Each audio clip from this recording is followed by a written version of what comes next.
Hi guys, it's Mrs. Walker, and I brought Edna out because I thought she might like to hang out and listen to a story today.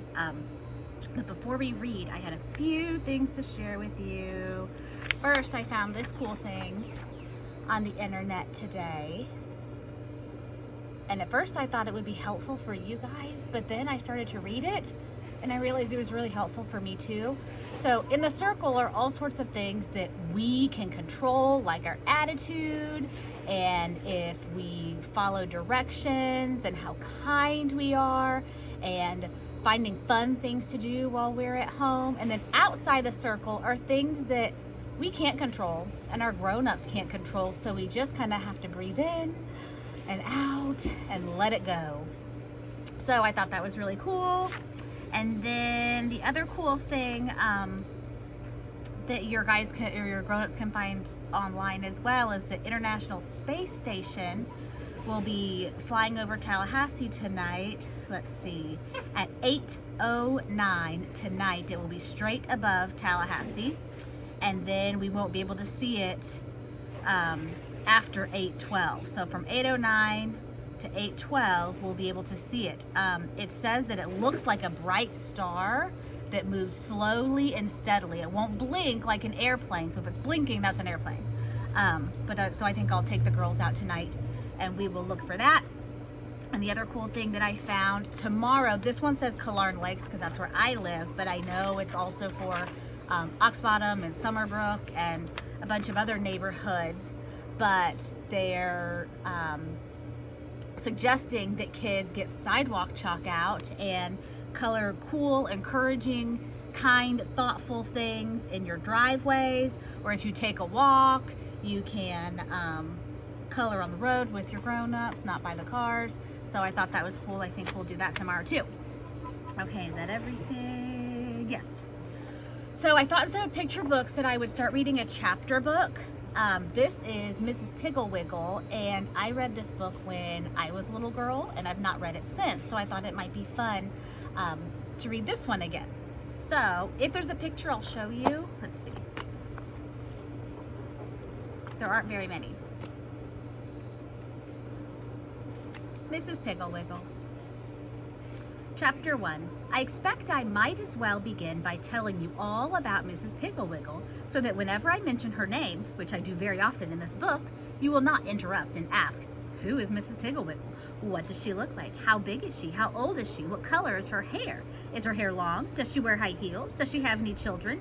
Is there a Mr. Piggle Wiggle? Mrs. Piggle Wiggle lives here in our town. She's very small and has a hump on her back.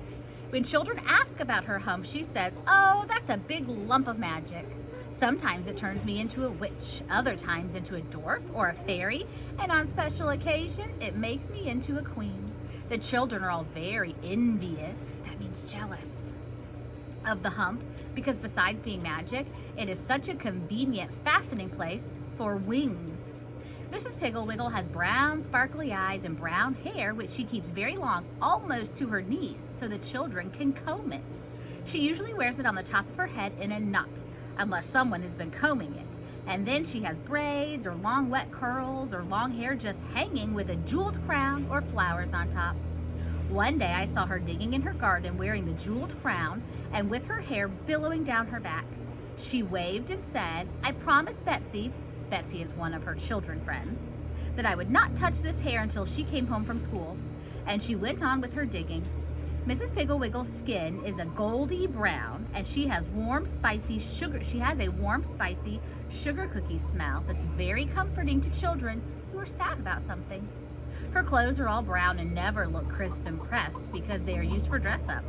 She wears felt hats, which the children poke and twist into witches and pirates' hats. Some jealous chickens. And she doesn't mind at all. Sunday morning, she takes one of the hats off the closet shelf, gives it a few thumps, and puts it firmly down and wears it to church. She wears very high heels all the time, and she's glad to let the little girls borrow her shoes.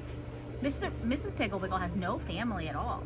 She says that her husband, Mr. Piggle Wiggle, was a pirate, and after he buried all of his treasure in the backyard, he died. She just has herself and Wag, her dog, and Lightfoot, her cat. The most remarkable thing about Mrs. Piggle Wiggle is her house, which is upside down. It's a little brown house, and sitting there in its tangly garden, it looks like a small brown puppy laying on its back with his feet up in the air. How crazy.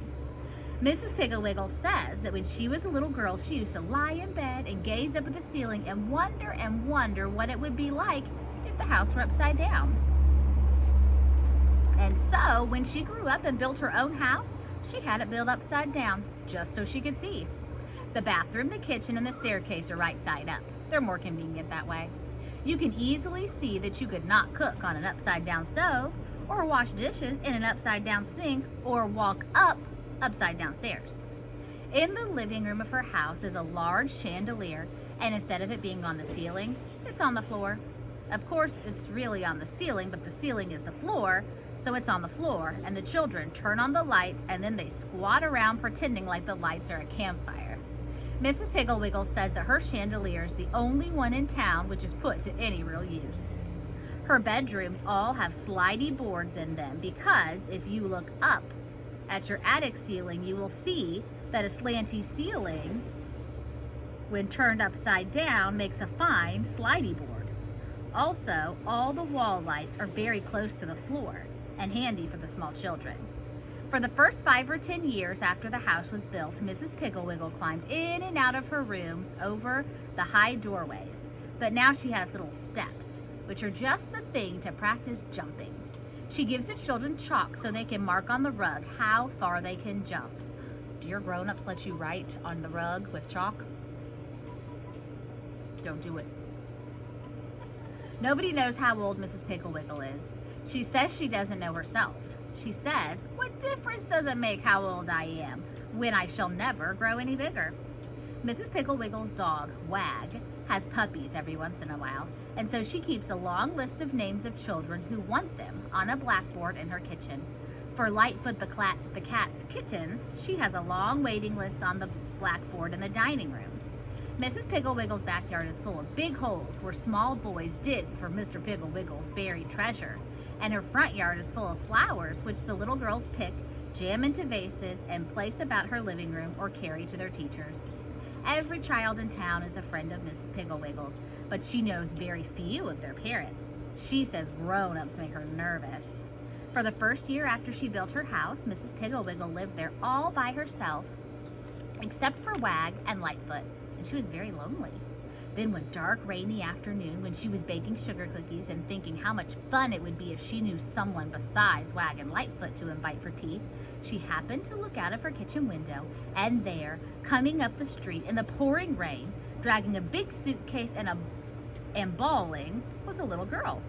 Mrs. Piggle Wiggle wiped the flour off her hands and hurried right into the rain and invited the little girl in for tea.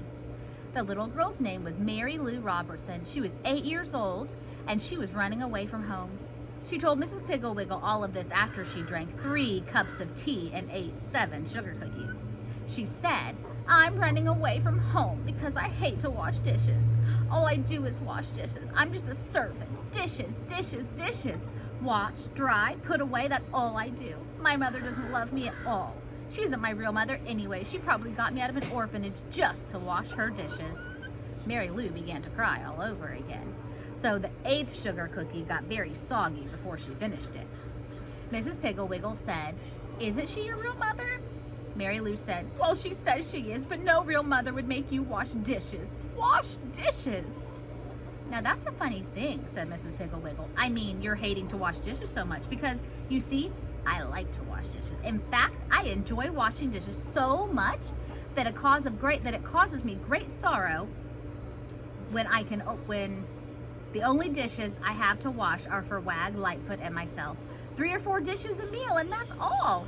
When I wash dishes, Mary Lou, I pretend that I am a beautiful princess with long, golden, curly hair." Mary Lou's hair was jet black and braided into 2 stiff little pigtails. "And I pretend I have apple blossom skin and forget-me-not blue eyes. That I've been captured by a wicked witch, and my only chance to get free is to wash every single dish and have the whole kitchen sparkly clean before the clock strikes. When the clock strikes, The witch will come down and inspect to see if there is a crumb anywhere, and if there are pots and pans that have to be put away wet, if the silverware has been thrown in the drawer, if the sink has not been scrubbed out. The witch will have me in her power for another year. Mrs. Piggle Wiggle looked at the clock and jumped up. It's 10 minutes to 4, Princess, and we have so much to do. Hurry, hurry, hurry. Mary Lou almost jumped up and began carrying the tea things to the sink, and Miss Piggle Wiggle whisked them in and out of the dishwasher, and Mary Lou dried them, and Mrs. Piggle Wiggle hurried as fast as she could, and she put the cookie things away, and every once in a while she would stop and say, "Hark, Princess, do you hear the thump of the witch's big, gnarly cave?"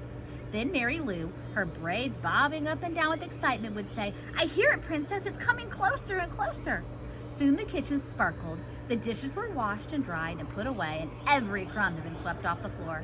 Mary Lou even curled Lightfoot's tail neatly around her legs and smoothed Wag's fur. Just before the clock struck, Mrs. Piggle Wiggle said to Mary Lou, "Princess, I must leave you now, but show the witch your work, and oh, I do hope you will be freed." Then she went upstairs, and pretty soon down the stairs came a terrible old witch with a long black dress and a tall black hat and a big gnarly black cane.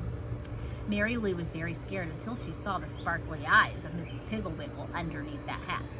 She showed the witch the kitchen, and the witch took out the cookie pans and carried them over to the light to see if they were clean and dry. She got down on her knees, squeaking like a rusty gate, to see if Mary Lou had swept under the stove. She felt inside the teacups to see if there was sugar in the bottoms, and she put on her glasses to examine the sink. But she could not find anything wrong. So she handed Mary Lou the keys to the kitchen door, and she screeched out, "You are free, Princess, but I will get you again, never fear." The witch clumped back up the stairs, and in a few minutes down came Miss Piggle Wiggle. "Well," said Miss Piggle Wiggle, "do you see why I like to wash dishes?" Mary Lou said, "Oh, Mrs. Piggle Wiggle, that was the most fun I've ever had." Mrs. Piggle Wiggle said, "Of course you can have much more fun than that, because you have so many more dishes to wash." Here's a picture. If I only had more dishes and could take longer, I would be a princess with curly, yellow, long hair and apple blossom skin, blue eyes and a beautiful voice, and I would sing sad songs over the dishpan. Also, if I had more dishes, I would have the witch ride through the night on a broomstick, and I would creep out on the back porch to see if she was coming. I could hear her land with a thump on the roof, and I would slip upstairs to see if she was going to slide down the chimney or thump down the stairs.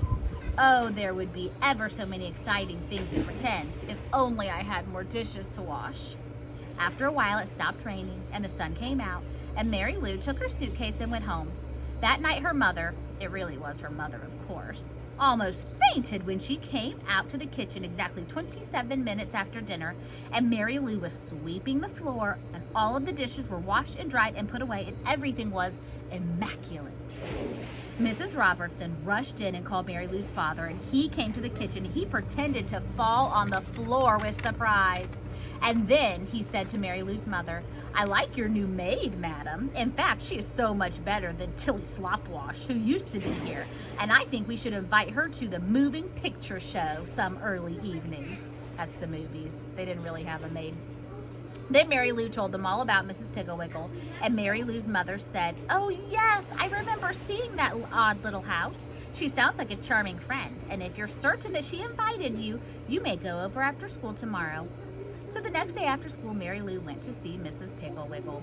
She took her best friend Kitty Wheeling with her, and Mrs. Piggle Wiggle was very glad to see them, and she showed them through her upside-down house and served tea and cookies. Kitty said, with her mouth full of cookie, "My worst trouble is bed making. I just cannot get it smooth. I'd much rather wash dishes like Mary Lou, but Mother won't let me change with my sister Sally, who washes the dishes, until I've learned to make the beds properly. Ugh, I just despise making beds."